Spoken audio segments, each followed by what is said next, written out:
Have you ever looked at your life and felt like it was a graveyard of abandoned hobbies? Maybe you open a closet and see a dusty guitar you haven't touched in 3 years sitting next to a half-finished oil painting and a stack of books on how to learn Mandarin.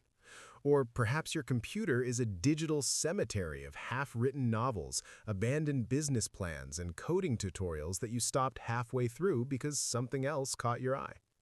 For most of your life, you have probably looked at those things and felt a deep sense of guilt. You've told yourself that you lack grit. You've listened to people tell you that you just need to focus and pick one thing if you ever want to be successful. You see your friends climbing the corporate ladder in one specific field, and you feel like you are standing still, spinning in circles because you simply can't decide which path to take. You feel like a jack of all trades, master of none. And in our society, that is usually followed by a look of pity. But what if I told you that everything you've been told about focus is wrong? What if I told you that the very thing you think is your greatest weakness, this endless wandering curiosity, is actually your greatest superpower in the modern world? What if the graveyard of hobbies isn't a sign of failure, but a massive library of secret weapons that you haven't learned how to use yet? Think about the way the world is changing. We are taught that the specialist is king. We are told that you must go a mile deep in one narrow hole to be valuable. But we are living in a time where the rules are being rewritten every single day. The safe career paths of 20 years ago are being automated by AI or made obsolete by new technology. In a world that is changing this fast, being a specialist can actually be a trap.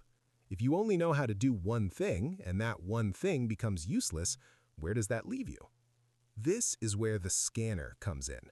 A scanner is someone whose brain is built to see the big picture. You are the person who sees the connections between biology and business, or between art and engineering. While the specialists are digging their holes, you are the one standing on the surface, looking at the entire map and seeing how all those holes connect underground. You have a multi-potentialite brain, and it is the exact kind of brain that the future is going to reward the most. But you can't access that reward if you are paralyzed by the scanner's dilemma. The scanner's dilemma is that crushing feeling of being unable to choose. It's the anxiety of thinking that if you pick path A, you are killing paths B, C, and D forever. It's the FOMO of the soul. You look at your dozen different interests and you feel like you're being pulled in 12 different directions at once, so you end up doing nothing. You stay in place, feeling scattered and unfocused, while the world tells you to just pick a lane. But today, we are going to dismantle that anxiety piece by piece. We are going to stop trying to force your beautiful, complex brain into a tiny, narrow box. We are going to talk about why you aren't actually quitting those hobbies, but graduating from them. We are going to look at why being a dabbler is actually a form of high-level research. Most importantly, we are going to show you a new way to build a career, a shape that will allow you to be deep and wide at the same time.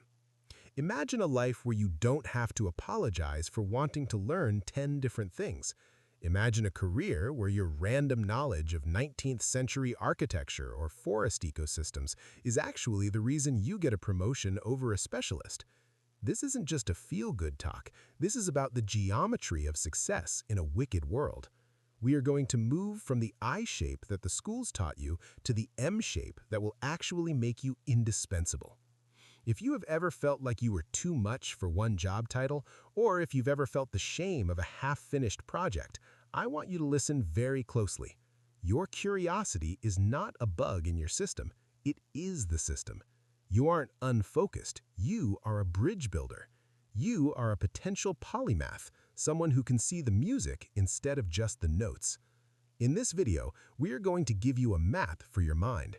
We are going to show you how to turn your distractions into a massive professional advantage.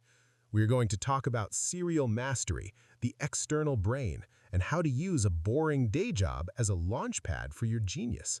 You don't need to fix your brain. You just need to know how to drive it. The world is waiting for people who can connect the dots. The specialists have the dots, but they don't know how to connect them. That's where you come in. So let's stop the self-blame. Let's stop the "I should be focusing" talk. Let's dive into the science and the strategy of the scanner's mind. By the time we're done, you aren't going to feel like a master of none anymore. You are going to feel like the only person in the room who truly knows what's going on. Are you ready to stop fighting your brain and start using it?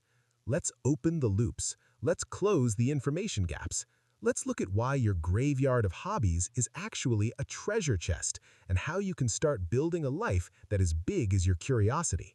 This is for the learners, the wanderers, and the sleepy learners who know that even when the world is quiet, their minds are still exploring. This is the path to the M-shaped life.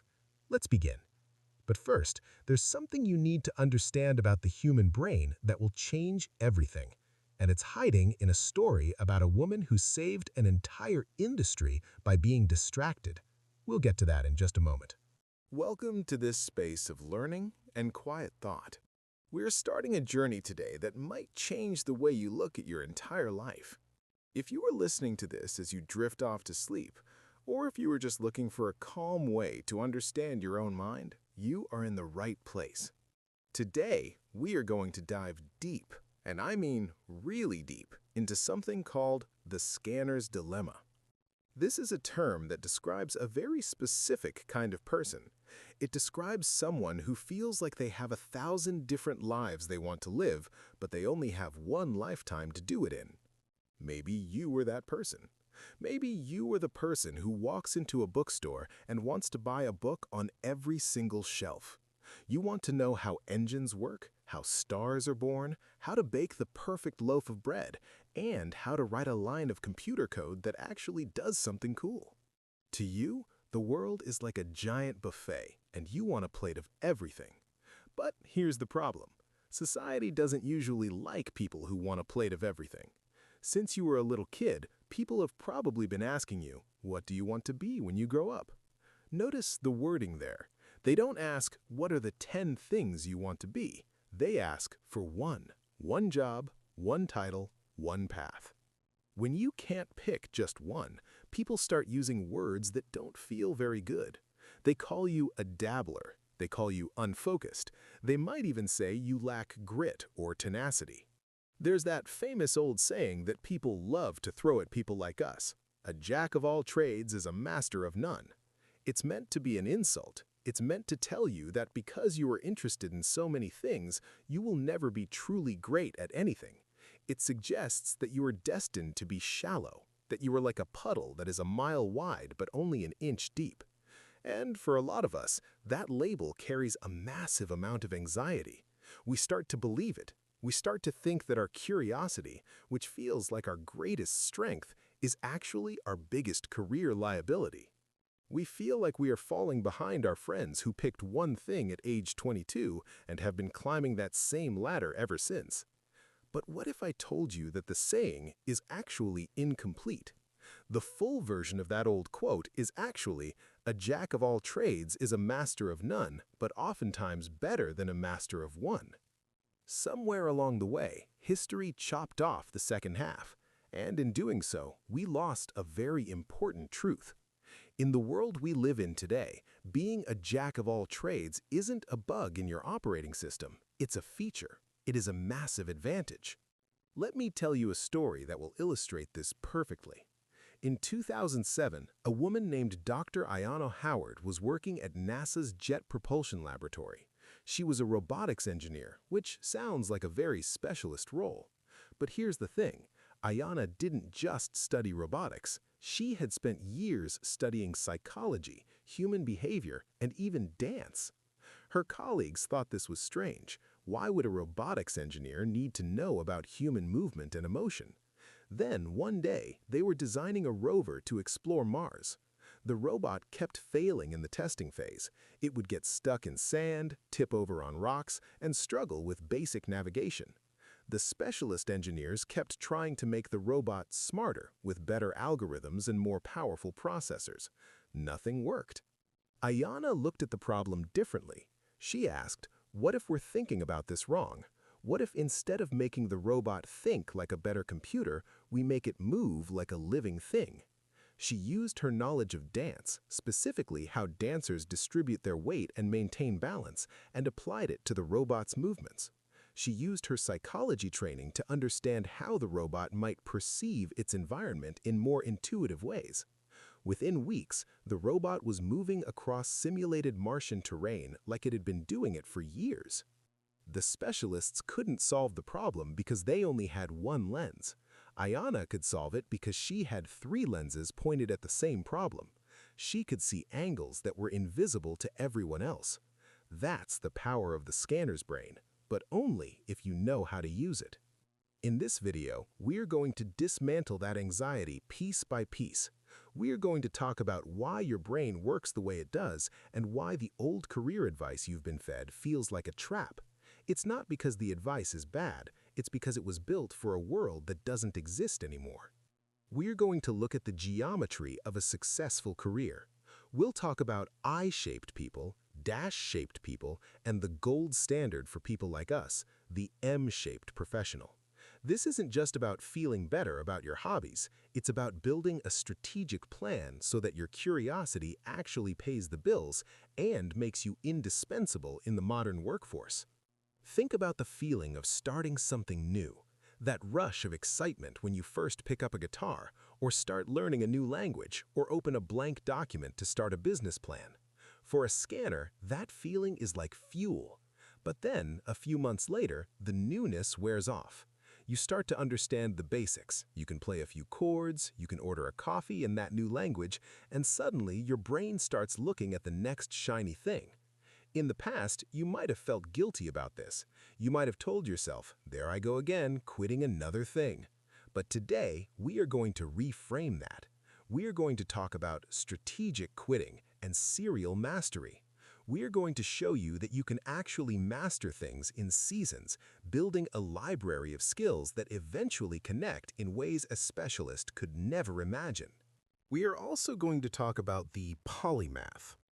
A polymath is someone whose knowledge spans across a significant number of diverse subject areas. Think of people like Leonardo da Vinci or Benjamin Franklin. They weren't just one thing. Da Vinci was an artist, sure, but he was also an engineer, an anatomist, and an inventor. He didn't see these as separate hobbies. He saw them as different ways of looking at the same world. He used his knowledge of anatomy to make his art better, and his art to make his engineering diagrams clearer. This is what we call far transfer, the ability to take a concept from one field and apply it to a completely different one. This is the superpower of the scanner. As you listen to this, I want you to let go of the idea that you are behind. You are not behind. You are collecting dots, and while the specialist is busy digging one very deep hole, you are surveying the entire landscape. You are the one who will see how the holes connect.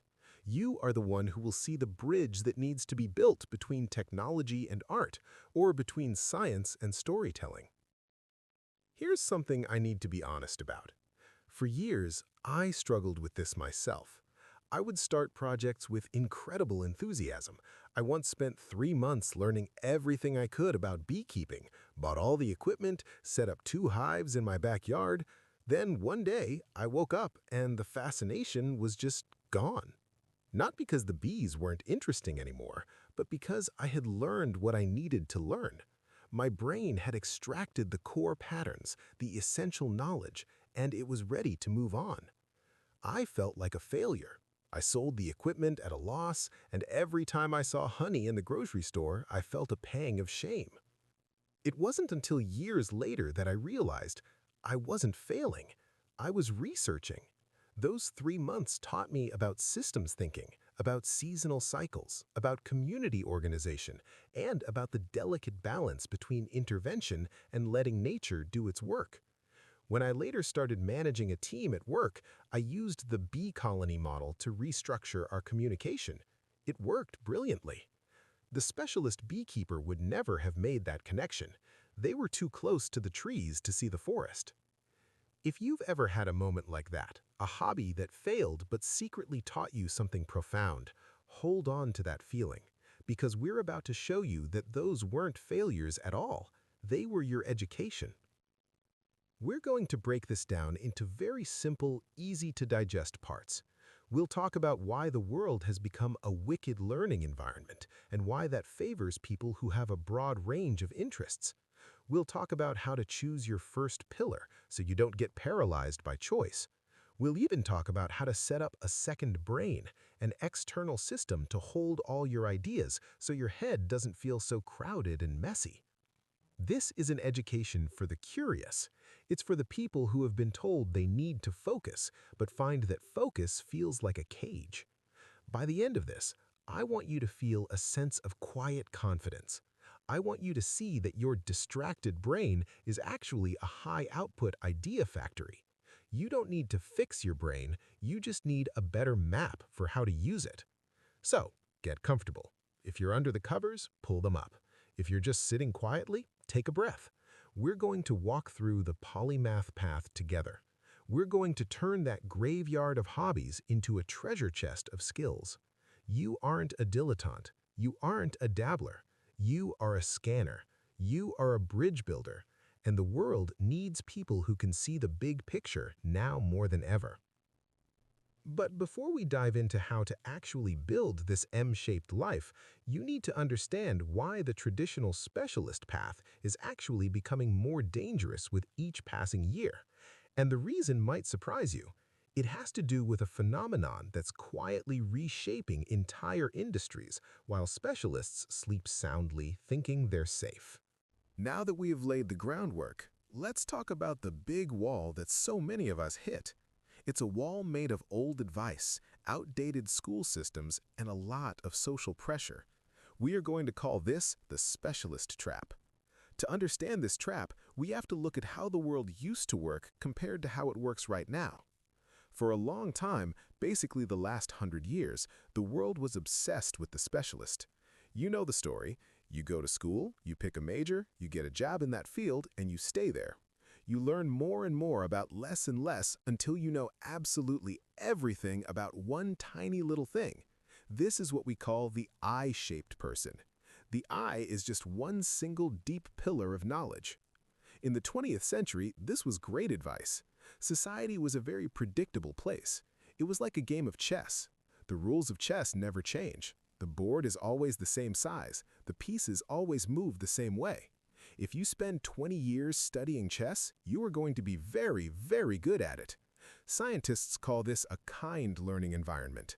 In a kind environment, patterns repeat. You do something, you get feedback right away, and you adjust. It rewards people who do the same thing over and over again.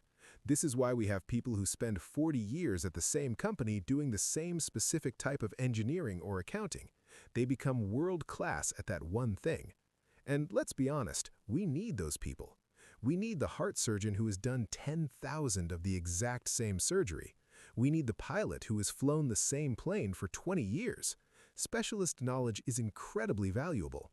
But here's the trap. Society started acting like the specialist path was the only path to success. They took a rule that works for heart surgery and tried to apply it to your entire life and your entire career. They started measuring everyone by that one single standard. If you weren't going a mile deep in one narrow field, people acted like you were failing. They called you scattered. They said you were wasting your potential. If you were 30 years old and wanted to switch from marketing to woodworking, people looked at you like you were having a midlife crisis. They would say, "But you've already put 10 years into marketing. You can't just throw that away." This is what's known as the sunk cost fallacy. It's the idea that because you spent time on one path, you have to stay on it forever, even if it makes you miserable. But here's the secret that the specialists don't want to admit. The world isn't a kind learning environment anymore. We don't live on a chessboard. We live in what scientists call a wicked world. In a wicked world, the rules are constantly changing. Sometimes there are no rules at all. Feedback is delayed, or it's wrong, or it's confusing. The patterns aren't obvious. Think about the difference between a golfer and a firefighter. A golfer lives in a kind world. They hit the ball, they see where it goes, they try again. The goal is always the same. But a firefighter, every fire is different. The wind changes, the building materials change. A tactic that worked yesterday might kill you today. In a wicked world, being a hyper-specialist can actually be dangerous. Why? Because you develop cognitive entrenchment. That's a fancy way of saying your brain gets stuck in one way of thinking. You become so good at your one move that you try to use it even when it doesn't fit the situation. You have a hammer, so every problem starts looking like a nail.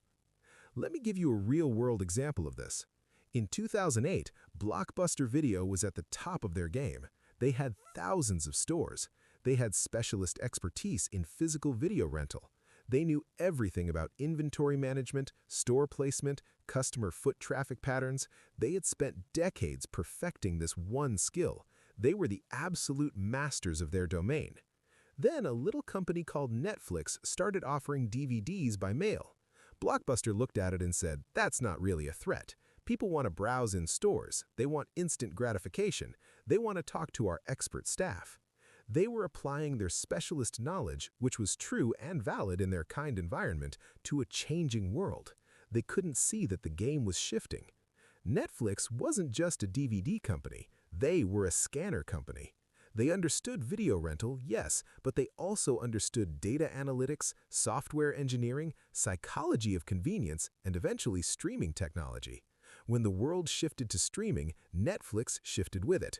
Blockbuster couldn't. They were too deep in their hole. They had spent so much time becoming the best at one very specific thing that when that thing became obsolete, they had nowhere to go. In 2010, Blockbuster declared bankruptcy. By 2013, all but one of their stores had closed. The specialists had the deeper knowledge in their specific field, but the scanners had the wider perspective to see what was coming next. For those of us with scanner brains, the specialist trap feels like a cage. You feel this deep internal pull to explore. You see a new technology and you want to know how it works. You hear a podcast about biology and you want to go buy 5 books on it. But then the guilt kicks in. You think, I should be focusing on my job. I should be getting better at the one thing I'm supposed to be doing. This creates a massive amount of anxiety. You feel like your curiosity is a bug, a distraction that is keeping you from being successful. But I want you to look at it differently. In a wicked world, the person who knows a little bit about a lot of things actually has a massive advantage. You have a larger toolkit. When a specialist hits a problem they haven't seen before, they get stuck. But when a scanner hits a problem, they think, hey, this reminds me of that thing I learned when I was obsessed with organic gardening 3 years ago. Or, this is just like the way music theory works. You can pull solutions from one field and drop them into another. Here's a powerful metaphor for this. Imagine 2 people lost in a massive dark cave system. The specialist is carrying a laser pointer. It's incredibly bright and focused. When they point it at something, they can see every tiny detail, every crack, every mineral formation. But the beam only illuminates a spot the size of a quarter. They can examine that one spot better than anyone in the world, but they don't know if there's a cliff to their left or an exit to their right. They just know that one spot they're looking at is really, really well lit. The scanner is carrying a lantern.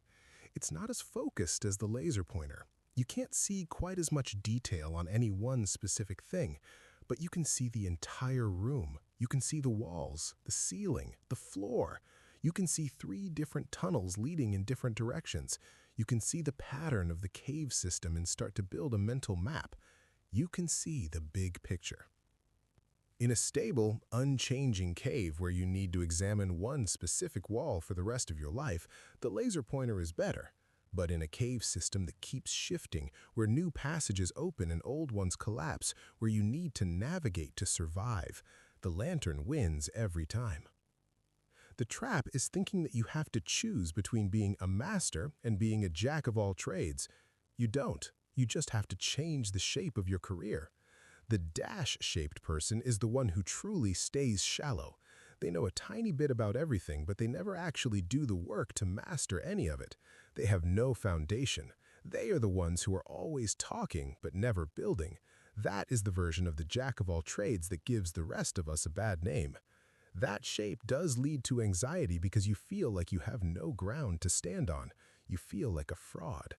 But you aren't a dash. You are a scanner. You want to go deep. You just want to go deep on multiple things. The specialist trap tells you that depth is only possible if you pick one thing for life, but that's a lie. Depth is possible through seasons. I want you to think about the stress you feel when you have to pick a career path. It feels like you're standing in front of 100 doors, and you know that as soon as you walk through one, the other 99 are going to lock forever. That is a terrifying thought. No wonder you are paralyzed. No wonder you can't decide. But what if the doors don't lock? What if you can go into one room, stay for a few years, learn everything you can, and then walk back out into the hallway and pick another door? This is where the M shape comes in, which we will talk about more in the next section. But for now, I want you to sit with this idea. You are not failing at being a specialist. You are simply not a specialist. You are a generalist in training. You are a bridge builder. You are the person who is going to connect the dots that the specialists can't even see. Think about the most successful people you know, not just the famous ones, but the ones who actually seem happy and uncopyable in their jobs. Are they really just one thing? Usually the answer is no. They are the marketing person who also understands psychology and data. They are the teacher who also knows how to edit videos and tell a story. They are the manager who understands both the technical code and how to talk to human beings. The specialist trap makes you think that your random interests are a waste of time. They aren't. They are the ingredients for your future superpower. Every time you dive into a new hobby, you are adding a new lens to your glasses. You are learning to see the world in a more complex, nuanced way. While the specialist is looking through a microscope at one tiny cell, you are looking through a telescope at the entire galaxy. Both are important, but only one of them allows you to see the big picture. There's another layer to this trap that nobody talks about: emotional stagnation. When you commit to being a specialist, you commit to feeling the same thing about your work for decades. Think about that. The same frustrations, the same small victories, the same office politics, the same incremental improvements to the same processes. For some brains, that's calming. For a scanner brain, it's suffocating. I met a man once at a conference, let's call him David, who had been an accountant for 32 years. He was objectively successful, partner at his firm, respected in his field, financially secure. But when I asked him if he was happy, he just stared at me for a long moment. Then he said, "I haven't been excited to wake up in the morning since 1997. Think about that. 25 years of waking up without excitement, 25 years of expertise that felt like a prison. He was trapped not by lack of success, but by too much of it. He was so deep in his hole that he couldn't see the sky anymore. You have a different kind of brain. You need novelty the way a plant needs sunlight. Denying yourself that novelty, telling yourself you just need to push through and be more disciplined, is like asking a plant to thrive in a closet. You can survive for a while, but you'll never truly grow. So, as you drift off or sit in this quiet moment, I want you to let go of the I-shaped dream. You don't have to be a single pillar. You don't have to stay in your lane. In fact, in the world we're moving into, there are no lanes. There is just the open road. The anxiety you feel isn't because you're doing something wrong. It's because you're trying to fit a multi-dimensional brain into a one-dimensional career path. We are going to stop doing that. We are going to stop trying to be the perfect specialist. We are going to embrace the fact that we are scanners. We are going to realize that our distractions are actually our research. We are going to learn how to build a career that has multiple pillars, multiple depths, and a broad, beautiful bar across the top that connects it all. The specialist trap only works if you believe the lie that you have to be one thing. Once you realize that you can be many things, just not all at the same time, the trap loses its power. You can breathe again. You can explore again. You can finally stop apologizing for being interested in the world. But here's where things get really interesting. There's a specific geometric shape that will save you from this trap, and when you understand this shape, you'll never look at your career the same way again. In fact, you might realize you've been building it all along without even knowing it. Now that we've looked at the trap of the specialist, let's talk about a better way to visualize your life. If the old way was an I and the shallow way was a dash, we need to find the shape that actually fits your brain. This is where we talk about the geometry of a successful career for a scanner. To do this, we have to look at how different pieces of knowledge sit next to each other in your head. Imagine three different shapes in your mind. Let's start by really understanding each one, because this framework is going to change everything for you. The first shape is that dash we talked about earlier. This is the horizontal line. It represents a person who knows a little bit about everything, but doesn't have any real weight behind what they know. This is the person who reads the headlines of a dozen articles but never finishes the books. They can talk at a party about crypto, gardening, and world history, but if you ask them to actually grow a tomato or write a line of code, they couldn't do it. This lack of depth creates a lot of secret fear. You feel like a fraud because you know your knowledge is paper thin. Think of the dash shape like a frozen lake in early winter. It looks solid when you're standing on the shore. It's wide, it covers a huge area, it looks impressive, but the ice is only an inch thick. The moment you step onto it, the moment someone asks you to actually do something with that knowledge, you crash through. You're suddenly in freezing water, flailing around, desperately trying to get back to shore. This is why dash-shaped people often suffer from imposter syndrome. Deep down, they know they're one question away from being exposed. When scanners feel overwhelmed, they often retreat into this dash shape because they're too afraid to pick a direction and lose their other interests. They hover at the surface of everything, always committing nothing, always keeping their options open. But here's the cruel irony. By trying to keep all their options open, they actually close off the most important option, the option to become truly valuable at something. The second shape is the eye. This is the vertical line. This is the specialist we discussed in the last section. They have one deep, heavy pillar. They know everything about their one field, but they have no horizontal bar. They don't know anything outside of their lane. If you talk to them about something outside of their work, they're lost. Imagine the eye shape like a mine shaft. It goes incredibly deep into the earth. The specialist can tell you everything about the geological layers at their particular depth. They can identify minerals in the dark. They know the pressure, the temperature, the exact composition of the rock walls. They are the expert of their very specific depth in their very specific shaft.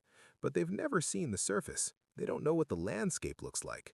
They don't know that 3 miles to the east there's another mine shaft with completely different minerals that could be combined with theirs to create something revolutionary. They just know their hole, and they keep digging deeper into that same hole year after year. They are very safe as long as their one pillar is in demand, but they are very fragile if the world changes. It's like being the world's greatest expert at making horseshoes in 1910. You're incredibly skilled, you're respected, you're successful. Then Henry Ford starts mass-producing cars. Suddenly, your deep expertise is worth almost nothing. And because you spent 20 years only learning about horseshoes, you have no other tools in your kit. Now I want you to imagine a third shape. This is the M. Think about the letter M for a moment. It has two strong vertical legs that go deep into the ground, but it also has a horizontal bar at the top that connects those legs and stretches across. This is the polymath or the M-shaped professional. This is the goal for someone like you. Let me paint a picture of what this looks like in real life. Imagine you're standing in a valley, looking at a mountain range. The M-shaped person has climbed two completely different peaks. They've gone high enough on each peak that they can see things that people at the base camp can't see. They have real altitude, real perspective from each summit. But here's the magic. From each peak, they can also see the other peak. They can see how the two mountains are part of the same range. They can see the valley between them, the rivers that connect them, the weather patterns that affect both. Someone who's only climbed one peak can see their mountain in detail, but they have no idea how it relates to anything else.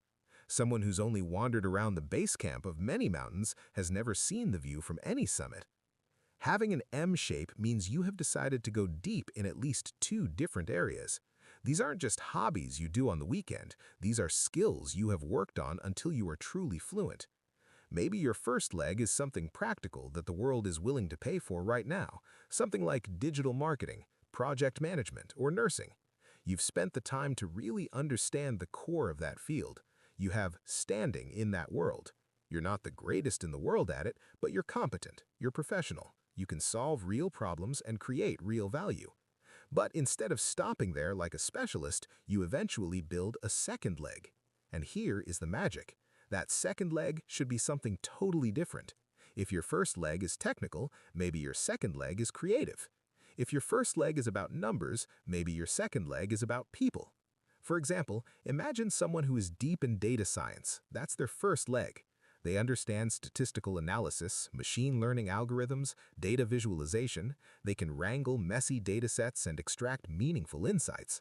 They're good at their job, they're respected by their peers, but they feel incomplete.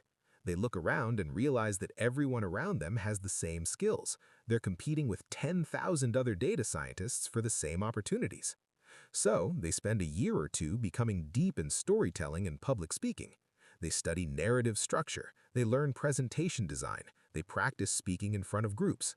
They learn how to take complex information and weave it into a story that moves people emotionally. Now, look at what happens. Suddenly, they're not just another data person. A specialist data person can run the numbers, but they might struggle to explain why those numbers matter to a room full of humans. But the M-shaped person can take those complex numbers and weave them into a story that moves people to action. They can stand in front of a board of directors and make them care about a data set. They can translate the language of machines into the language of meaning. That combination of data and storytelling is incredibly rare. It is what makes you uncopyable. You're not competing with the thousands of people who only know data, and you're not competing with the thousands of people who only know storytelling. You are in a league of your own because you sit at the intersection of both. You're like a bilingual person in a world of monolinguals. You can facilitate conversations that nobody else can have. And then you have that horizontal bar across the top of the M. That bar is made of all your minor interests. This is where your love for 19th century architecture, your weekend interest in baking, and your curiosity about psychology live. These things might not be legs yet, you haven't spent years mastering them, but they provide the connective tissue. Think of this horizontal bar like a web. Spider silk is one of the strongest materials in nature, but a single strand isn't that impressive. It's the web, the pattern of connections between multiple strands that creates something magnificent.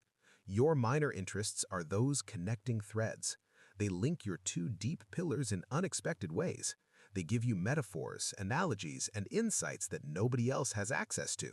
The real power of the M-shape is a tool called far transfer. Specialists are good at near transfer. This means they can take a skill they learned and apply it to a very similar problem. If a car mechanic sees a new type of engine, they can usually figure it out because it's similar to what they already know. That's near transfer. It's useful, but it doesn't lead to big breakthroughs. It's incremental improvement, not revolutionary innovation. Far transfer is the ability to take a concept from one world and apply it to a world that seems to have nothing to do with it. This is how the biggest inventions in history happened. Think about Johannes Gutenberg, the man who invented the printing press. He didn't just sit in a room trying to think of a way to print books. He was a goldsmith. That was one of his legs. He knew how to move metal, how to cast it, how to create precise shapes. But he also knew about wine presses used by farmers to crush grapes. That was part of his horizontal bar of knowledge. He took the idea of the wine press from agriculture and combined it with his knowledge of metal coins from smithing to create movable type. That is far transfer. That is what happens when a scanner brain has deep pillars to work with. Or think about George de Mestral, the Swiss engineer who invented Velcro. He went on a hunting trip and came back with burrs stuck all over his clothes and his dog's fur. A specialist might have just been annoyed and picked them off. But de Mestral had deep knowledge in textiles and engineering, plus he was an amateur naturalist who was curious about how things in nature worked. He looked at the burrs under a microscope and saw tiny hooks. He thought, what if I could replicate this hook and loop system with fabric? That connection between botany and textile engineering created a multi-billion-dollar industry. When you have an M shape, your random hobbies stop being a distraction and start being a library of metaphors. Everything you learn becomes a dot that you can connect later. Maybe you're learning about the way a forest ecosystem works just because you think it's interesting. You learn about mycorrhizal networks, the underground fungal networks that connect trees and allow them to share nutrients and information. You learn that the mother trees support younger saplings even if they're a different species. You learn that this network makes the entire forest more resilient to disease and drought. A year from now, you might be trying to organize a complicated team at work, and you'll suddenly realize that the way trees share nutrients through fungi is the perfect model for how your team should share information. You'll build a system that a specialist would have never dreamed of because they don't know anything about forests. They've never had that dot to connect. Let me tell you about a friend of mine. I'll call her Sarah. Sarah worked in pharmaceutical research for 8 years. Deep expertise, respected in her field, making good money. She was successful by every traditional measure, but she was bored. So in her spare time, she started learning about video game design. Not because she wanted to switch careers, but just because she was curious about how games create engagement and motivation. 2 years later, her company was struggling with a massive problem.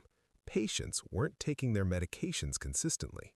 They'd start a treatment protocol and quit halfway through. The specialist researchers kept trying to solve this with better drugs or clearer instructions. Nothing worked.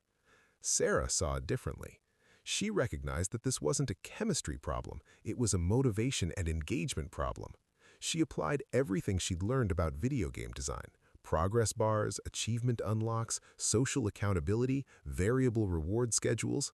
She helped design a medication adherence app that turned taking medicine into a game with levels, challenges, and community support. Patient adherence rates jumped by 43%. The company saved millions. Sarah got promoted. And none of it would have happened if she just stayed in her lane and remained a pure specialist. Her distraction with video games became the solution to a problem that specialists couldn't solve. This geometry changes the way you look at your scanner nature. You are no longer scattered. You are a bridge builder. You are the person who can talk to the engineers and the artists. You are the person who can see the big picture because you have more than one point of view. You're the translator between worlds that don't usually speak to each other. But I know what you're thinking. You're thinking, okay, I get it. I need to build an M, but how do I actually do this? It sounds like a lot of work to build 2 legs and a horizontal bar. And you're right, it is work. But it's a different kind of work than the specialist does. The specialist's work is about more of the same. Your work is about strategic seasons. You don't build the M all at once. If you try to build 2 legs at the same time, you just end up with 2 shallow stumps. You have to be serially intense. You pick one leg and you focus on it until it is strong enough to stand on. This might take a year, it might take 2. But the whole time you are doing it, you know that this isn't your forever. You know that once this leg is built, you get to go build the next one. This light at the end of the tunnel is what keeps a scanner from getting bored. The beauty of the M shape is it gives you a sense of calm. The anxiety of choosing a career disappears because you realize that your career is a construction project that lasts your whole life. You're not picking a lane, you're building a monument. Each new interest is just more material for the build. Every distraction is actually a delivery of supplies to your construction site. Think about the great cathedrals of Europe. They took centuries to build. Generations of workers contributed to them. The person who laid the foundation never saw the finished roof, but each generation knew what they were building toward. They could see the plans, the ultimate vision. They understood that their work today was part of something much larger that would take shape over time. Your M-shaped life is your cathedral. You're not trying to build it in a month or a year, you're building it across decades. Each season is another section completed, another pillar raised, another connection made. When you're 80 years old and you look back, you won't see a scattered mess of abandoned hobbies. You'll see a masterpiece. You'll see a structure that nobody else could have built because nobody else had your unique combination of interests, experiences, and connections. As you lie there or sit quietly, I want you to think about what your legs might be. What is one thing you already know pretty well? That could be your first leg. And what is one thing that fascinates you, something totally different that could become your second leg in the future?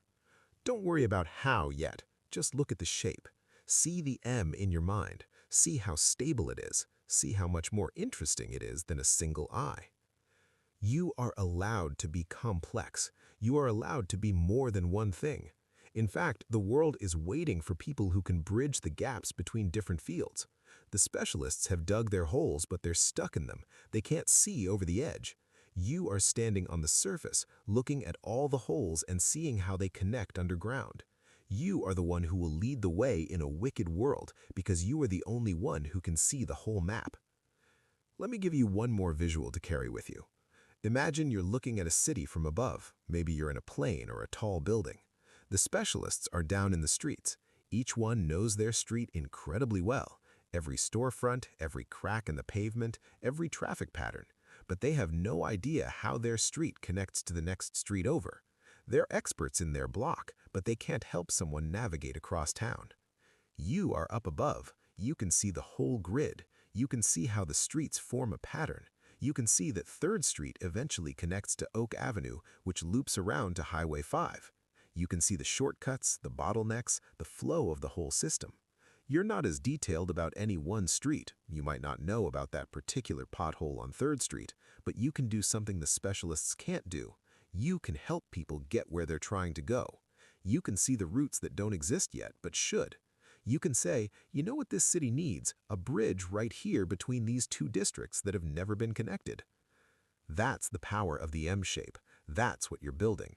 You're not abandoning the street-level detail. That's what your deep pillars give you. But you're also not stuck in one alley for your entire life. You're building a position where you can see the patterns, the connections, the possibilities. But here's the question that's probably burning in your mind right now. Okay, I get it. I need to build an M, but how do I actually do this without getting paralyzed, distracted, or completely overwhelmed? That's where the system comes in, a specific method that will let you finally finish what you start. So, we have the map. We have the M shape in our heads, but now we have to actually do the work of building it. This is where most scanners get stuck. They try to build the whole M at once. They try to learn Japanese, start a coding bootcamp, and master sourdough bread all in the same week. By Wednesday, they are exhausted. By Friday, they feel like a failure. This is the path back to the shallow dash shape. To avoid this, we need a specific system. We call this serial mastery. Serial mastery is the secret to getting deep without feeling bored. It means you are serially intense. You aren't doing everything at once. You're doing everything one at a time. Think of it like a TV show with different seasons. In Season 1, the show is about learning graphic design. That is your primary focus. You spend your mental energy there. You read the books, you watch the tutorials, and you do the projects. You're not thinking about, how will this connect to my future season on public speaking? You're just in this season learning this thing, building this pillar. The big question every scanner asks is, which pillar do I pick first? This is what causes the most anxiety. It feels like if you pick one, you are killing the others. Your brain starts racing. But what if I pick marketing and then I realize I should have picked programming? What if I waste 2 years on the wrong pillar? What if... Stop. Take a breath. Here is how you lower the stakes. You aren't choosing for the rest of your life. You are just choosing for this season. A season usually lasts between 6 to 18 months. That is enough time to get past the beginner stage and reach what we call fluency. Fluency doesn't mean mastery, it means competence. It means you're comfortable. You can solve most common problems in that domain. You understand the language, the core concepts, the fundamental patterns. Think about learning a foreign language. You don't need to be fluent enough to translate poetry or debate philosophy. You just need to be fluent enough to navigate a city, order food, have a conversation, solve everyday problems. That's your goal with each pillar. Functional fluency, not Nobel Prize level expertise. When you are picking your first pillar, try to pick the stability pillar. This is often the skill that has the best chance of helping you pay your bills or creating space in your life. If you have a skill that can get you a good, steady job that doesn't drain all your brain power, build that leg first. Why? Because once you have financial stability and a predictable schedule, it is much easier to build the next legs of your M. Let me be very specific about this because it's important. Your first pillar doesn't have to be your passion. It doesn't have to be the most exciting thing in the world. It just has to be stable ground. Think of it like building a house. You don't start by building the fancy turret room with the stained glass windows. You start with a solid foundation and 4 reliable walls. Once you have shelter and stability, then you can add the beautiful, interesting, unique parts. I learned this lesson the hard way. When I was 24, I decided my first pillar was going to be fine art photography. It was my passion. I loved it. I poured 2 years into it, built a portfolio, studied under a mentor, entered competitions, and I got pretty good. But I was broke. I was stressed. I was living in a tiny apartment with 2 roommates eating ramen, constantly worried about rent. My art suffered because I was trying to monetize it too quickly. Every photo had to be sellable. The joy leaked out of it. Finally, a friend sat me down and said, "Why don't you just get a stable job doing something you're pretty good at, something that pays the bills and doesn't eat your soul? Save the art for your second pillar when you have the freedom to do it right." I ended up learning project management. Not sexy, not my passion, but I was decent at it and companies were hiring. Within a year, I had a comfortable income and a 9-to-5 schedule that left my evenings and weekends free. And you know what happened? My photography got better. Because I wasn't desperate, I could shoot what I wanted, I could experiment, I could fail without it threatening my rent money. That's the power of choosing your stability pillar first. It gives you a platform to build everything else from. While you are building your first leg, you will still have other ideas. Your brain won't stop being a scanner just because you told it to focus. You will see a cool video about black holes or want to learn how to play the harmonica. That's fine. These things become your horizontal bar. You can play with them on the weekends or in the evenings, but you don't let them take over the main character spot of your current season. Here's a specific technique that helps with this, the idea holding tank. Get a notebook or a note app on your phone, something simple and always accessible. When you get hit with a new obsession or curiosity, you write it down. You give it a date, you write maybe a paragraph about why it interests you, what you might do with it, what excites you about it. Then you close the notebook. This does 2 things. First, it captures the idea so you don't lose it. Your brain can relax knowing it's safe. Second, it creates a slight delay between the impulse and the action. You're not saying no to the new interest, you're saying not right now. It's like putting it in a waiting room. And here's the interesting part. When you come back to that notebook a month later, you'll find that some of those ideas still make your heart race. Those are the real ones. Those might be your next pillar. But many of them will feel cold, flat, uninteresting. Those were just passing fancies, your brain sampling the buffet. By writing them down and waiting, you separate the wheat from the chaff. How do you know when a season is over? This is the part that feels like magic. For a scanner, there is a specific moment when your curiosity in a subject feels satisfied. You've learned the core 80%, you can solve most of the common problems, you understand the language of the field. The questions you had when you started have been answered. You're no longer a beginner, you're competent. At this point, a specialist would keep going for another 10 years to get that last 20% of knowledge, the ultra-advanced techniques, the edge cases, the obscure scenarios. But for you, the learning curve has flattened out. The excitement is starting to fade, you're starting to feel that familiar itch for something new. In the past, you might have called this quitting. You might have felt guilty that you didn't want to do it anymore. You might have forced yourself to keep going even though your heart wasn't in it because you thought that's what you were supposed to do. But in the serial mastery system, this is a graduation. You have reached fluency. You have built a solid pillar. Now you make a conscious choice. You strategically quit the intense study of that topic so you can move your energy to the next leg of your M. Let me be clear about what strategic quitting means, because it's easy to confuse it with the shallow dash behavior. When you strategically quit, you're not abandoning the skill. You're graduating from student to practitioner. You're moving it from active learning mode to maintenance mode. Think of it like learning to drive. When you're first learning, you have to think about everything. Check mirrors, signal, check blind spot, adjust speed, stay in the lane. It takes all your mental bandwidth. But once you're fluent, driving becomes almost automatic. You can have a conversation, listen to a podcast, think about your day, all while safely operating the vehicle. The skill is still there, you're still using it, but it's no longer consuming all your attention. That's what happens when you graduate from a pillar. You can still use that skill. In fact, you probably will use it, either in a job or in projects, but you're no longer spending hours every day studying it. You've locked in the foundation. It's a permanent part of your operating system now. And that frees up your learning bandwidth for the next pillar. You don't lose the skill. It stays there as a permanent part of your foundation. It's like a save point in a video game. You've locked in that progress, and now you can go explore a new part of the map. This is crucial. You're not starting over each time. Each pillar you build makes you more valuable, more capable, more uncopyable. They stack, they compound, they create combinations that nobody else has. Now, let's talk about how to handle your day job while you do this. Many people think they need a high-passion, high-intensity job to be happy, but for a scanner, that can actually be a trap. If your job takes 110% of your mental energy, you will have nothing left for your pillars.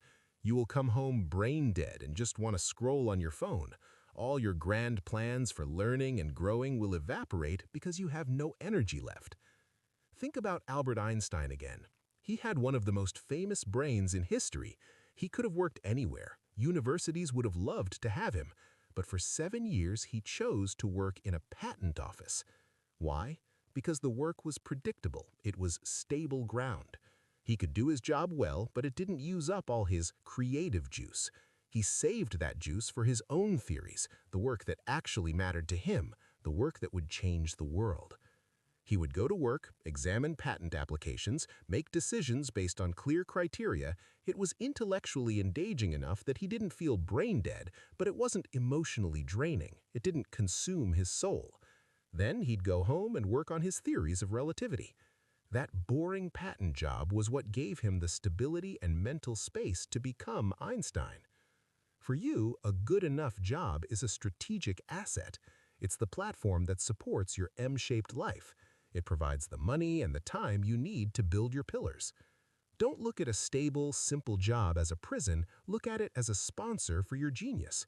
It's the patron that funds your real work. This is deeply countercultural advice. We live in a world that constantly tells you to follow your passion and do what you love. The idea that you might deliberately take a job that's just fine, that pays the bills and doesn't destroy your soul, but also doesn't set your heart on fire, feels like giving up. It feels like settling. But it's not. It's strategy.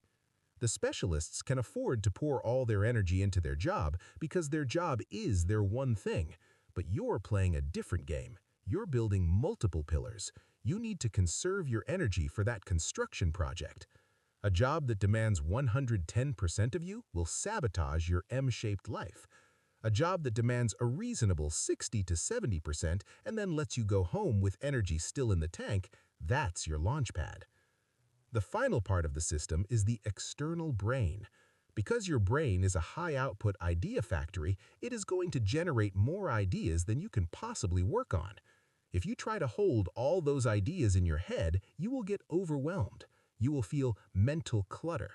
Your working memory will be constantly full, which creates that foggy, scattered feeling that makes you feel like you can't focus on anything.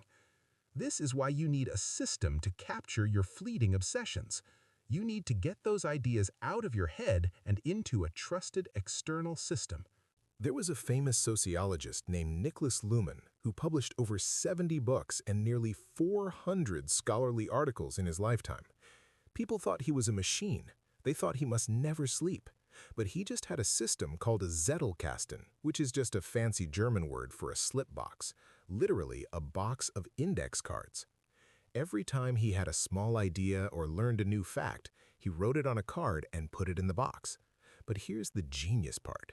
He would link it to other cards he already had. He'd write, "See also card 23A," or "This contradicts card 127." Over many years, those cards grew into a massive web of knowledge. The ideas started connecting themselves. He would go to add a new card and realize, oh, this connects to that thing I wrote 3 years ago, which connects to that other thing. When it was time to write a book, he didn't start with a blank page and a blinking cursor wondering where to begin. He just pulled out the cards that were already connected around a particular topic and organized them. The book practically wrote itself because the thinking had already been done, piece by piece, over months or years. You can do this today with simple apps like Notion, Obsidian, Apple Notes, or even just a physical notebook if you're old school. The tool doesn't matter. What matters is the habit. Here's how to use it. When you get obsessed with something for a week, let's say it's ancient Roman coins, don't feel guilty. Don't tell yourself you're being distracted again. Instead, dive in. Read about it, watch videos, take notes. But here's the key. Organize those notes in your external brain. Create a page or section for Roman coins. Write down what you learned. Write down what fascinated you. Write down any questions you still have. Then, and this is crucial, look for connections to other things in your external brain. Does something about Roman currency relate to your notes on modern cryptocurrency? Does the way Romans stamped coins relate to your interest in graphic design? Does the economic collapse that changed Roman coinage relate to your notes on business cycles? Make those links explicit. Write them down. Then, put the obsession down and move on. You have captured the dot. It's safe. It's organized. It's connected. Your brain can let it go now. 3 years from now, you might be working on a project about digital currency, and you'll remember those notes. You'll go back to your system, pull out the Roman coin dots, and connect them to the digital currency dots. That is where breakthrough insights come from. That's where you'll have an idea that nobody else has had, because nobody else has your unique web of connected knowledge. Let me give you a personal example of how powerful this is. 5 years ago, I went through a 2-month obsession with how bees navigate. I learned about the waggle dance, about how they use the angle of the sun to communicate direction, about how their compound eyes see polarized light. I took detailed notes in my external brain and then moved on to something else. Last year, I was struggling to design a better onboarding process for new employees at my company. People were getting lost in the information, forgetting crucial steps, not retaining what they learned. I was stuck. Then I was taking a walk and I saw a bee, and something clicked. I went back to my notes about bee navigation. I realized that bees don't just tell each other the flowers are that way. They give clear references to something unchanging, the sun. They communicate in patterns, the dance, and they build on existing knowledge. I designed our onboarding around those same principles, clear reference points, patterns instead of lists, building on what people already know. Employee retention of onboarding information went up 40%. If I hadn't captured those useless B notes years earlier, I never would have made that connection. That's the power of the external brain. By using serial mastery and an external brain, you stop being a dabbler who is constantly starting over. Instead, you become a collector. You are building a massive library of skills and ideas one season at a time. You are giving your brain the variety it craves while still getting the depth the world rewards. You are finally playing the game by your own rules. So, as you listen, think about your current season. What is your main character pillar right now? If you don't have one, what could it be? And do you have a place to put all those other guest star ideas so they don't clutter up your mind? Once you have a system, the anxiety stops. The guilt stops. You realize that you have plenty of time to be everything you want to be. You just have to do it in order. You don't have to choose between your interests. You just have to choose what comes first, what comes second, what comes third. Build your first pillar until it's strong. That might be 12 months, might be 18, might be 24. You'll know when it feels solid beneath you. Use your job as your stable platform. Capture every spark of curiosity in your external brain. This is how you turn a scattered mind into a powerful polymath life. You aren't rushing anymore. You are just building one season at a time. Think of yourself as a medieval stonemason working on that cathedral we talked about.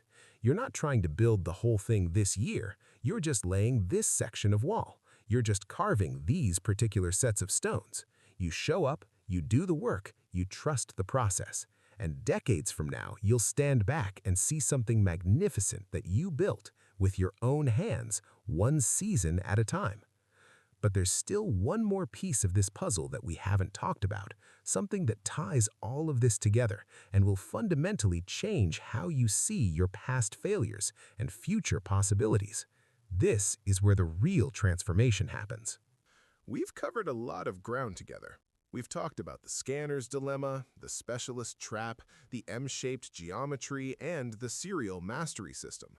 But now I want to bring all of this together in a way that might actually change how you see your entire life story. Right now, take a moment and think back over your life. Think about all those abandoned projects, all those hobbies you started and stopped, all those interests that flared bright and then faded. For most of your life, you've probably seen those as failures, right? As evidence that you can't finish anything, that you lack discipline, that something is wrong with you. But what if you've been reading the story wrong? What if all along you weren't failing, you were researching? What if your brain has been systematically exploring the landscape of human knowledge, testing different territories, seeing what resonates, building a massive internal database of how different systems work? Think about how a bee works. A bee doesn't go to one flower and stay there forever. A bee flies from flower to flower, sampling each one, extracting what's useful, storing it away, and moving on. At the end of the day, the bee hasn't failed at any flower.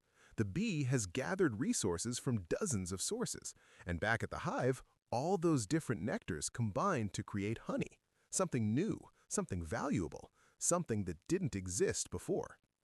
You are that bee. Every hobby, every obsession, every distraction was you gathering nectar from a different flower. And now, with the M-shaped system and the external brain, you finally have the hive, the structure where all those different ingredients can combine into something nobody else could create. Let me tell you about someone who embodies this. Her name is Dr. Heidi Grant, and she's now a leading voice in motivation science and organizational psychology. But if you look at her history, it looks scattered.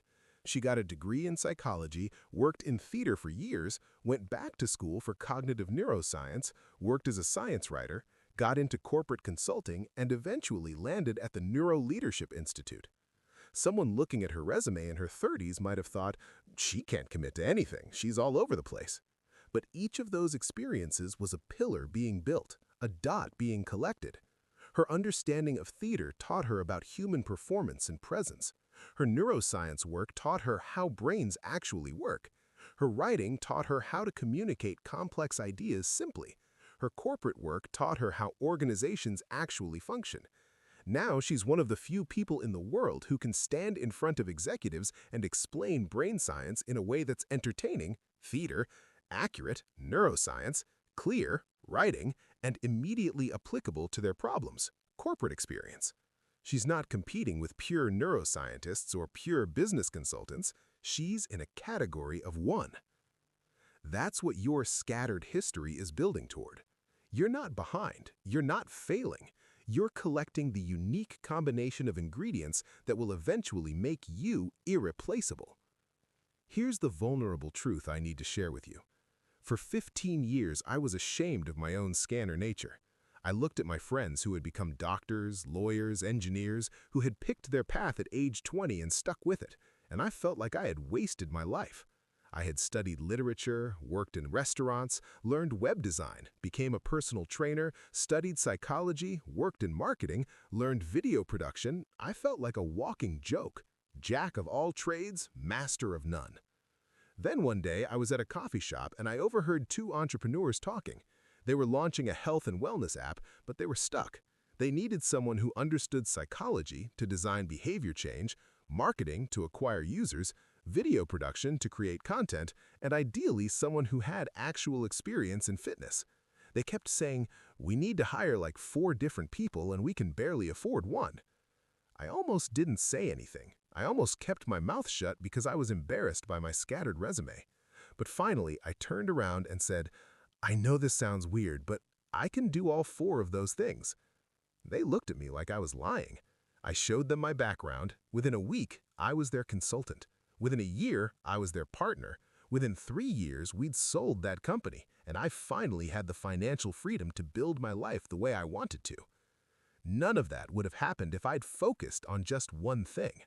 My value wasn't in being the best psychologist or the best marketer or the best video producer.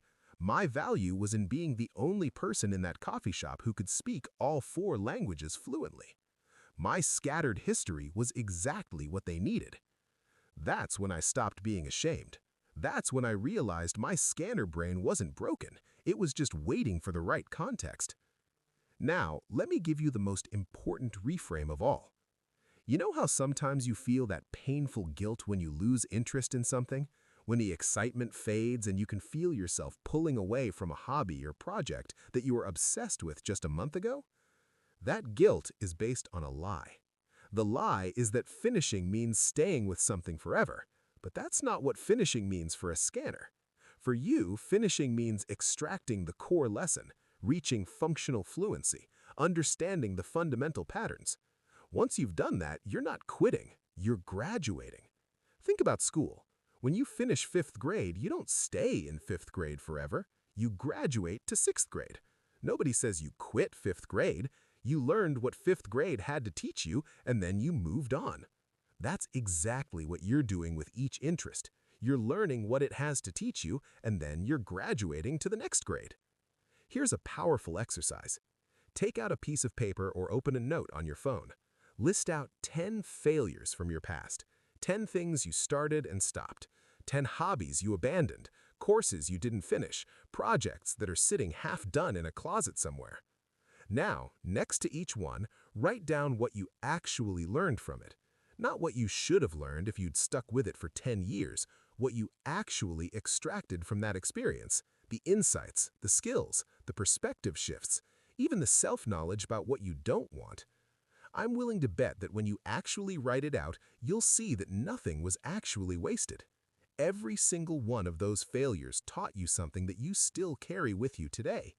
You didn't fail at guitar, you learned about muscle memory, practice discipline, and the mathematics of music theory. You didn't fail at learning Spanish, you learned about language structure, cultural context, and how your own brain processes new information. You didn't fail at that online business you tried to start. You learned about marketing, customer psychology, and what kind of work actually energizes you versus drains you. All of that knowledge is still in there. All of those dots are still collected in your internal library. You just haven't been taught how to connect them yet. That's what the M-shaped system does. It gives you a framework to actually use all that accumulated knowledge instead of just feeling guilty about it. Here is another powerful truth. The specialists around you are actually more fragile than you are, even though they seem more secure. They've put all their eggs in one basket. They've optimized for a world that stays the same. You've been unconsciously preparing for a world that changes, and that's the world we're living in now. Think about the last 20 years. How many stable careers have been disrupted? Travel agents replaced by booking websites. Taxi drivers disrupted by Uber and Lyft, retail workers being replaced by automation and online shopping.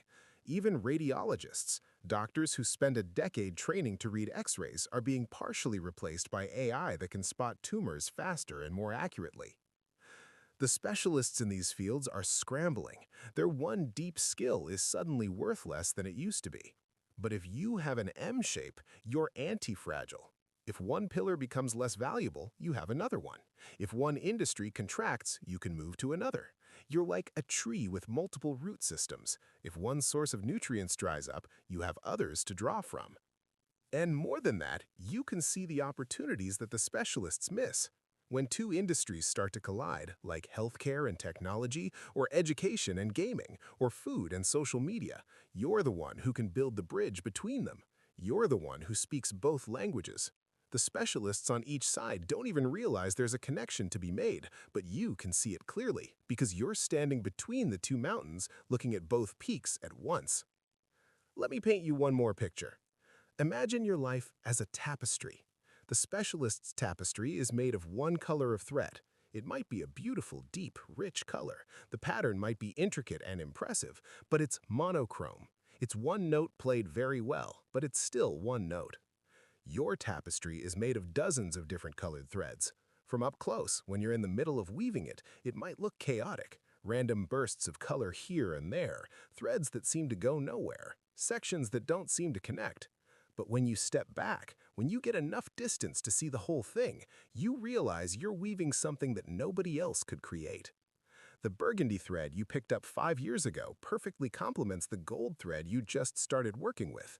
That weird green section that seemed like a mistake, it's actually the background that makes the blue pattern pop. You're not making a mess, you're making a masterpiece. It just takes time to see the full picture. Now, here's what I want you to understand about the future. We are moving into an age where the most valuable people are not the ones who know the most about one thing. The most valuable people are the ones who can connect different domains of knowledge in novel ways. AI can already outperform specialists in many narrow tasks. AI can write code, analyze data, even read medical scans. But AI is terrible at far transfer. AI can't look at a forest ecosystem and design a better organizational structure. AI can't take a principle from jazz improvisation and apply it to software development. AI can't see that the solution to a manufacturing problem is hiding in a biology textbook. You can. That's your unique human advantage. That's what makes you irreplaceable in the age of AI.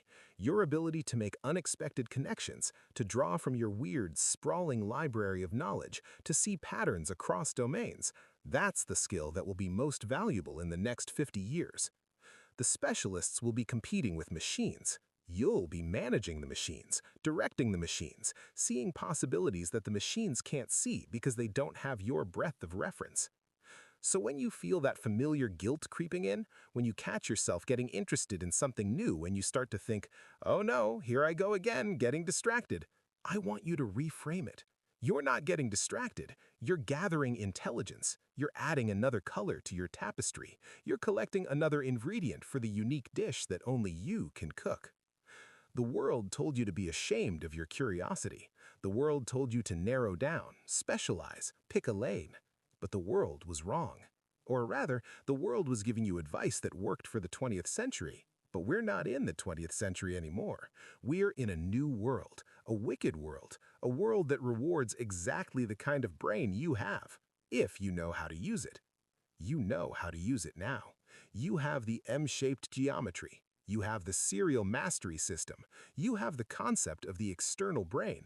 You understand that your job can be a platform rather than a prison. You understand that finishing doesn't mean forever, it means fluency. You understand that you're not scattered, you're strategic. The only question left is, what are you going to build? Because here's the truth, and this is the part that might make you a little uncomfortable. You've been given a powerful brain, a rare brain, a brain that only maybe 10 to 15% of the population has. Most people are happy being specialists. They genuinely enjoy going deep on one thing and staying there. There's nothing wrong with that. The world needs those people. But you're not one of those people. You were given a different gift, and with that gift comes a responsibility. You have the ability to see connections that others miss. You have the ability to bridge worlds that have never been connected. You have the ability to solve problems that specialists can't solve because they require knowledge from multiple domains. The question is, will you use that gift? Or will you spend your life feeling guilty about it, trying to force yourself into a shape that doesn't fit, apologizing for being interested in too many things? I hope you choose to use it. I hope you choose to build your M-shaped life with intention and pride. I hope you choose to honor your curiosity instead of fighting it. I hope you choose to see yourself as the rare, valuable bridge builder that you are. Because the world has enough specialists. We have plenty of people going deep on one thing. What we're desperately short of are people who can see the whole map, people who can translate between disciplines, people who can look at a problem and say, you know what this reminds me of? Something completely different that actually has the answer. You need you. Not the version of you that tries to be a specialist, not the version of you that feels guilty about your interests. You need the full, complete, sprawling, curious, Renaissance mind version of you. That's the version that will change things. So, take a deep breath. Look at your past with new eyes. Those weren't failures. Those were research expeditions. That wasn't time wasted. That was tuition paid to the University of Real Life. Those weren't false starts. Those were the foundation pillars of your M-shaped cathedral, and you didn't even know you were building it. You've been building it all along. Every class you took, every hobby you tried, every book you read halfway and put down, every obsession that burned bright for 3 months and then faded, every job you worked, every skill you learned, every conversation that made you think differently, All of it was building this structure. You just didn't have the blueprint yet. Now you have the blueprint. Now you can build with intention. Now you can stop feeling guilty and start feeling excited. Because you're not starting over. You're just finally understanding what you've been building all along. And that brings us to the final piece, the most important decision you'll make after hearing all of this. Because understanding is one thing, but actually implementing it is another. And there's one critical choice you need to make right now that will determine whether this knowledge changes your life or just becomes another interesting idea you filed away and forgot about. So, we've covered the philosophy, the psychology, the geometry, the system. You understand what a scanner is. You understand the M shape. You understand serial mastery. You get it. Intellectually, it all makes sense. But here's the dangerous part, the part where most people fail. Understanding something and doing something are completely different. Right now, your brain is full of ideas and possibilities. You might be feeling excited. You might be thinking, yes, this is me. I'm going to build my M-shaped life. And then tomorrow, you'll wake up, go to work, come home tired, scroll on your phone for 2 hours, and go to bed. A week from now, you'll barely remember this conversation. A month from now, it'll be a vague memory of that interesting video I watched once.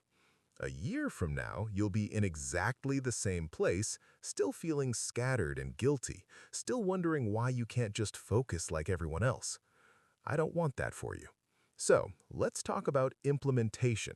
Let's talk about the specific first move you need to make. Not someday, not when you have time, but as soon as you finish listening to this. The first move is deceptively simple. Choose your current season. Not your forever path, not your entire career, just your current season. What is one pillar that you're going to build over the next 6 to 18 months? What is one skill, one domain, one area of knowledge that you're going to take from beginner to fluent? Now, I know what's happening in your brain right now. You're already spinning. But what if I choose wrong? What if there's a better option? What if I commit to this and then realize I should have chosen that? That's the scanner's dilemma kicking in. That's the paralysis. That's what's kept you stuck. So, let me give you a framework for making this choice without the paralysis. Ask yourself these 3 questions. Question 1. Which skill or domain has been persistently interesting to you? Not the flashy new obsession from last week. I'm talking about the interests that keep coming back, the topics that you've circled around multiple times over the years. Maybe you tried learning it 5 years ago, dropped it, and then found yourself reading about it again 6 months ago. Those persistent interests are signals. They're your brain trying to tell you this one matters. This one is worth building. Question 2. Which skill or domain has the most practical value for your life right now? Can it help you make money? Can it help you get a more stable job? Can it solve a problem you currently have? Remember, your first pillar should often be your stability pillar. You can build the passionate, exciting pillars later. Right now, you need solid ground. What will give you that? Question 3. Which skill or domain can you actually access right now? Do you have the resources to learn it? Is there free or affordable training available? Can you practice it in your current life, or would it require you to quit your job and move to another city? Pick something accessible. Pick something you can start today with what you have. The skill or domain that scores highest on all 3 questions, persistent interest, practical value, current accessibility, that's your first season. Write it down. Say it out loud. For the next 6, 12, 18 months, I am building my X pillar. And here's the crucial part. Once you've chosen, you stop choosing. The decision is made. The other options aren't going away. They're just waiting in the hallway. You can come back to them later, but for this season, this is your focus. Now, let's talk about what focus actually means for a scanner, because it's different from what the specialists mean. When a specialist focuses, they mean tunnel vision. They mean blocking out everything else. They mean 100% of mental energy on one thing. That won't work for you. Your brain isn't built that way. If you try to white-knuckle your way into tunnel vision, you'll last maybe 2 weeks before you burn out or rebel against yourself. Scanner focus is different. Scanner focus means 60 to 70% of your learning energy on your main pillar, 30 to 40% on play and exploration. Your main pillar gets the prime time, the hours when your brain is freshest and most capable. Your play and exploration get the margins, the evenings, the weekends, the random curiosity rabbit holes. This is crucial. You're allowed to keep being curious about other things. You're allowed to watch random documentaries, read books outside your main focus, take a weekend workshop on something completely different. That's not failure. That's feeding your horizontal bar. That's maintaining your scanner nature while building your M-shape. The difference is that those explorations stay explorations. They don't become your new main focus. They don't pull you away from your current season. You enjoy them, you take notes in your external brain, and then you return to your pillar. Think of it like a marriage, but polyamory friendly. Your main pillar is your primary partner. They get most of your time, most of your energy, most of your commitment. But you're allowed to appreciate other people. You're allowed to have interesting conversations with strangers. You're allowed to think someone else is attractive. You're just not abandoning your primary partner every time something shiny appears. Let me give you a tactical daily structure that works for scanner brains. Morning, pillar time. This is sacred. Before work, before distractions, before your brain gets tired, you work on your main pillar. Maybe it's coding practice, maybe it's writing, maybe it's learning graphic design, maybe it's studying for a certification. Whatever your current season is, this is when you build it. Just 60 to 90 minutes of focused work before the day eats you alive. During work, your platform. You go to your job, you do it well enough to keep it stable. You're professional, you're competent, but you're not trying to be employee of the year unless that serves your larger M-shaped strategy.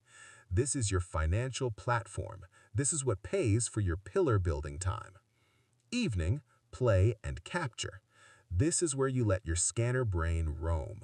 Watch that documentary about octopuses, read about ancient civilizations, learn a few phrases of a new language, explore. But, and this is key, capture what you learn. Take notes, put it in your external brain, make connections to other things you know. You're feeding your horizontal bar and collecting dots.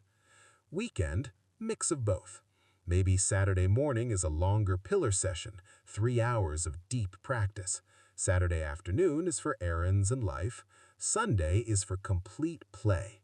A museum, a hike, reading fiction, trying a new restaurant. Whatever fills your cup. You're a human, not a productivity machine. This structure gives your scanner brain what it needs: variety, novelty, exploration, while still building something substantial. You're honoring both sides of your nature. Now, let's talk about the obstacles you're going to face, because knowing they're coming makes them easier to handle. About 3 months into your season, you're going to discover something new and exciting. Maybe it's a documentary about marine biology that absolutely fascinates you. Maybe it's a friend who invites you to join their book club. Maybe it's a new technology that seems like the future. Your brain is going to scream, "This is it! This is the thing! Drop everything and do this!" That's dopamine talking. That's novelty addiction. That's your scanner nature trying to pull you off course. Here's what you do. You say, "Thank you, brain. I see you. This is interesting. I'm going to write this down in my idea holding tank with today's date and a full paragraph about why it interests me. If it's still interesting when my current season ends in X months, it can be my next season. But right now, I'm committed to current pillar." Then you actually write it down, close the notebook, and return to your work. You're not saying no to the new interest. You're saying, "Not right now." That makes all the difference. Obstacle 2, the plateau.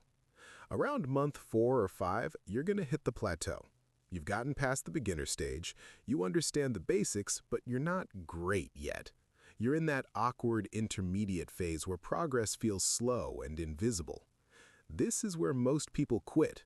This is also where most scanners have historically quit, which is why you have that graveyard of half-finished hobbies. But now you know, the plateau isn't failure, it's the necessary middle stage. It's where real skill is built. It's uncomfortable, but it's temporary.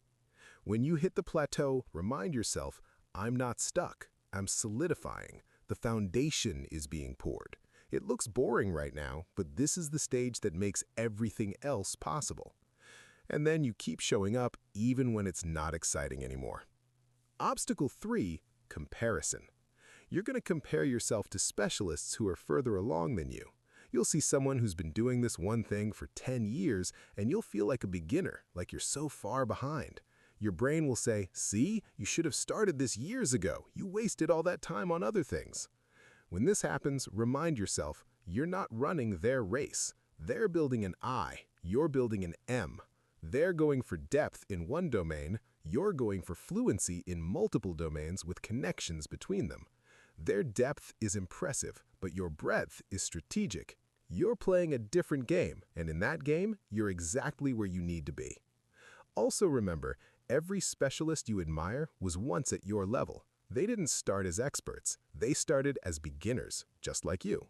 The only difference is they kept going, and now you're going to keep going too. You're just going to keep going on your own unique path. Now let's talk about celebration and milestones, because these are crucial for scanner brains. Specialists get external validation all the time: promotions, raises, titles, recognition from peers. Scanners often don't get that because what you're building isn't visible to others yet. So you have to create your own milestones and celebrate them yourself. Set specific, achievable goals for your current season. By month 3, I will complete the fundamentals course. By month 6, I will build 3 practice projects. By month 9, I will be confident enough to take on a freelance client. By month 12, I will have this skill at a professional level. And when you hit these milestones, actually celebrate. Don't just tick a box and move on. Do something fun. Buy yourself something small. Take a day off to relax. Tell a friend. Mark the occasion. This teaches your brain that finishing things feels good, which will make it easier to finish the next thing. And here's something powerful. Share your journey. You don't have to be an expert to share what you're learning. Start a simple blog, a Twitter thread, a YouTube channel where you document your progress. Month 3 of learning web development, here's what I've figured out so far. This does 2 things. It holds you accountable, and it helps other people who are a few steps behind you. Plus, sharing your scanner journey publicly can actually become its own form of value. There are millions of other scanners out there who feel alone, who think they're broken, who need to hear that someone else is building an M-shaped life and it's working. Your documentation can be their inspiration. Now here's your specific action plan for today. Action 1. Choose your season. Sit down with a notebook or a blank document. Write out the 3 questions I gave you. Answer them honestly. Pick one pillar. Write it down. For the next X months, I am building my blank skill/domain pillar. Action 2. Set up your external brain. Open Notion, Obsidian, Apple Notes, or grab a physical notebook. Create a simple structure. One section for your current pillar, notes, resources, practice log.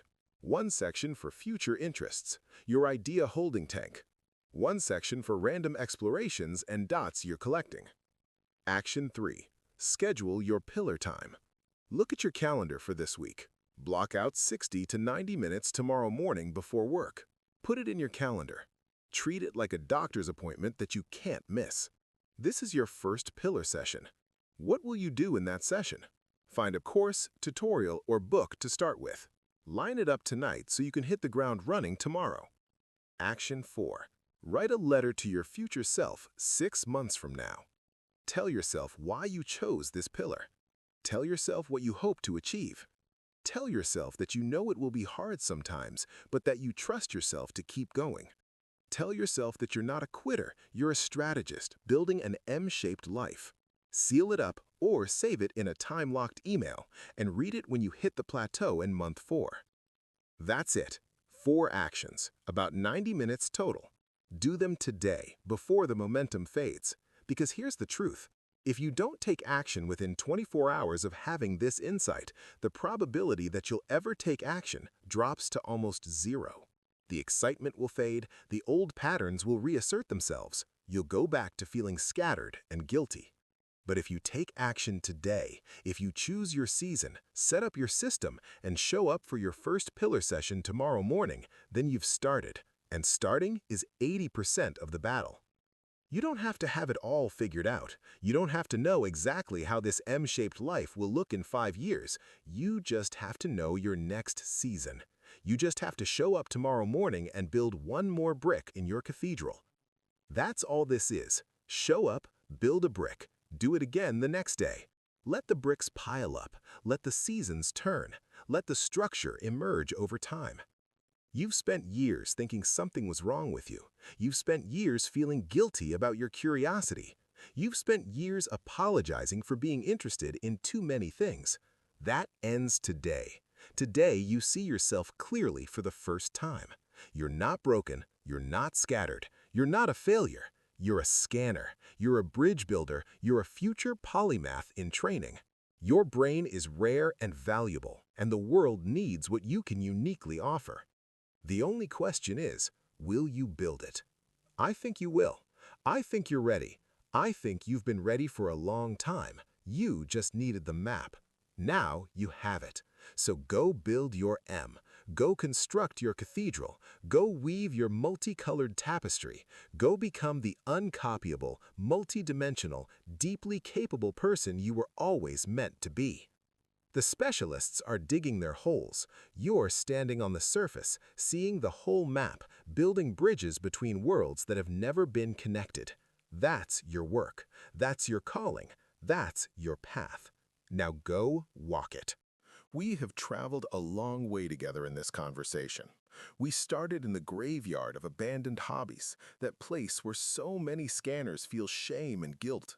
We looked at the dusty guitar, the half-finished paintings, the forgotten business plans, and we realized these aren't failures, they're research. They're the raw materials for something much bigger. We dismantled the specialist trap, that old, outdated advice that told you to pick one thing and go deep forever. We saw how that advice was built for a kind world that doesn't exist anymore, a world of predictable patterns and stable careers. We realized we live in a wicked world now, a world where the rules change constantly, where the person with the wider perspective often wins. We discovered the geometry of success for scanner brains, not the single pillar of the I shape, not the shallow breadth of the dash shape, but the powerful, stable, unique structure of the M shape. Two deep pillars of real expertise connected by a broad horizontal bar of diverse knowledge. That's your architecture. That's what you're building. We learned about serial mastery, the system that lets you go deep without getting bored. Seasons, not lifetimes. Graduation, not quitting. Building one pillar until it's solid, then moving to the next, accumulating a library of skills that compound and connect in ways the specialists never could. We talked about the external brain, that critical system for capturing all the ideas your scanner mind generates. No more trying to hold everything in your working memory. No more losing brilliant insights because you didn't write them down. Now you have a place for everything. Your current season's focused work, your future seasons waiting in the holding tank, and all those random dots you're collecting that will connect in unexpected ways years from now. We saw that your day job doesn't have to be your passion. It can be your platform, your sponsor, the stable ground that funds your real work. Like Einstein in the patent office, using a simple job to create space for genius. And we faced the implementation challenge head-on. We acknowledged that understanding something and doing something are different. We gave you the specific first moves. Choose your season, set up your system, block your time, show up tomorrow morning, and build. Let's bring all these pieces together into a clear picture you can hold on to as you move forward. You are a scanner. Your brain is a high-output engine of curiosity. For years, you thought this was a weakness, that you were too scattered, too unfocused, too interested in too many things. You were wrong. That curiosity is your superpower. It's what makes you valuable in a world that's changing faster than ever. You're not failing when you move from interest to interest. You're sampling the buffet of human knowledge. You're gathering the ingredients for a recipe nobody else could cook. You're collecting the unique combination of dots that will eventually connect into insights the specialists can't see. Your graveyard of hobbies is actually a treasure chest. Every single thing you've tried and moved on from taught you something that's still in there, still valuable, still waiting to connect with something else. The guitar taught you about practice and muscle memory. The business attempt taught you about marketing and customer psychology. The language learning taught you about how your brain processes new information. None of it was wasted. All of it was tuition. The M-shaped life is your path forward. Two deep pillars, or more as you keep building over the years, connected by a broad base of diverse knowledge.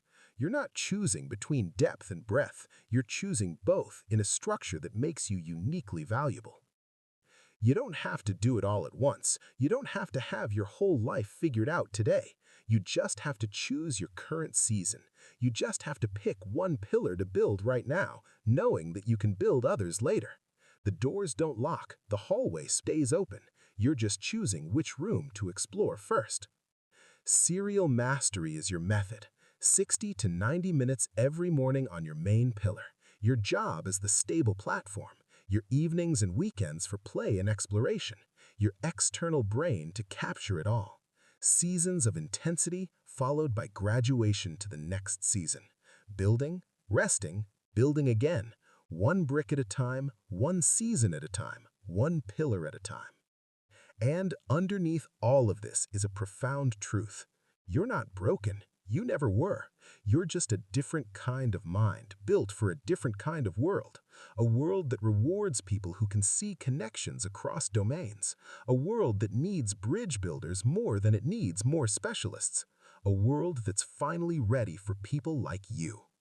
The anxiety can stop now. The guilt can stop. The feeling that you're constantly failing, constantly starting over, constantly behind. All of that can stop, because now you see the truth. You weren't starting over, you were collecting. You weren't failing, you were researching. You weren't behind, you were preparing. Think back to Dr. Ayanna Howard solving the Mars rover problem with dance. Think about Velcro being invented because someone connected botany and textiles. Think about Gutenberg combining goldsmithing and wine presses. Think about every breakthrough that came from far transfer, from someone standing at the intersection of two fields and seeing what nobody else could see. That's you. That's your potential. Not someday in the future when you finally figure it out. Right now. Today, with the knowledge you already have, the interests you've already explored, the dots you've already collected. You just need to organize it, structure it, build the M with intention instead of wandering in guilt. And now you know how. So take that deep breath. Look at your past with new eyes. See the pattern that was always there, the structure you were building without even knowing it. See the scanner you've always been, not as a bug in your system, but as the system itself. You were never meant to be an I shape. You were meant to be an M or a W, or eventually a whole mountain range of connected peaks. You were meant to see the big picture, to speak multiple languages, to bridge multiple worlds. The specialists will keep digging their holes, and we need them down there, doing that important deep work. But we also need you up here on the surface, seeing how all those holes connect, building the bridges that need to be built, solving the problems that require knowledge from multiple domains. The world is changing. AI is coming for the specialists' jobs, but it's not coming for yours, because far transfer is uniquely human. Connection making across distant domains is what brains like yours were built for. So stop apologizing, stop feeling guilty, stop trying to force yourself into a shape that doesn't fit. Start building, start your season, show up tomorrow morning and build. One brick in your cathedral. Then do it again and again. Let the seasons turn, let the structure emerge, let your M-shaped life take form. You're not a master of none, you're a connector of all. You're not too scattered, You're strategically diverse. You're not behind. You're exactly where you need to be, with exactly the preparation you need, ready to build exactly the unique career that only you can build. The map is in your hands now. The system is clear. The path is open. All that's left is to start walking. And I believe you will, because you're a scanner, and scanners don't quit when they find the right framework. They thrive. This is your framework.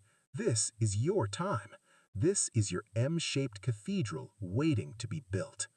So go build it.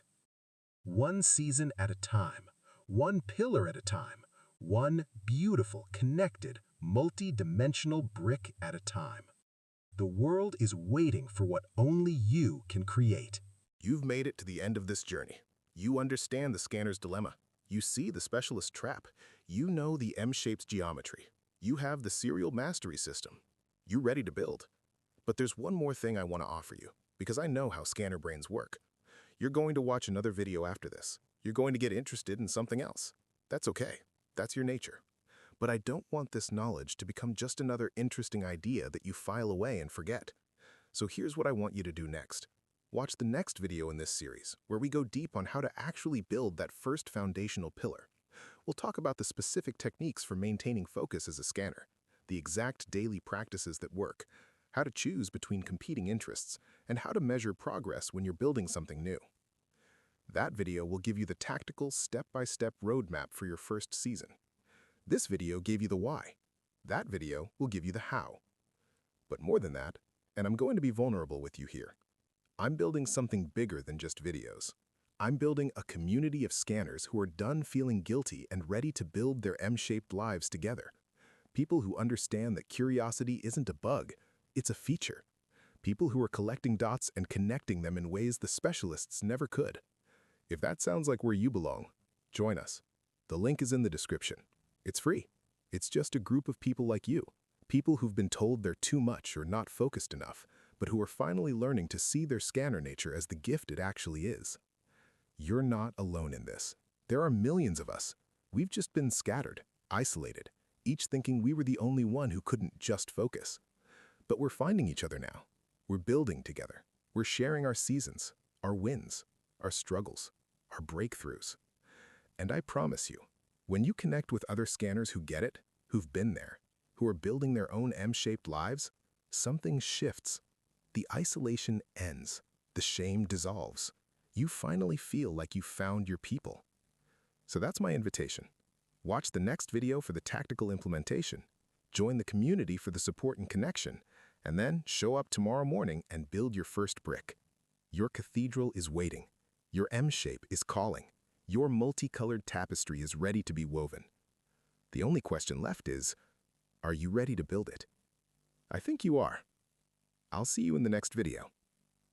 Now go, create something nobody else could create.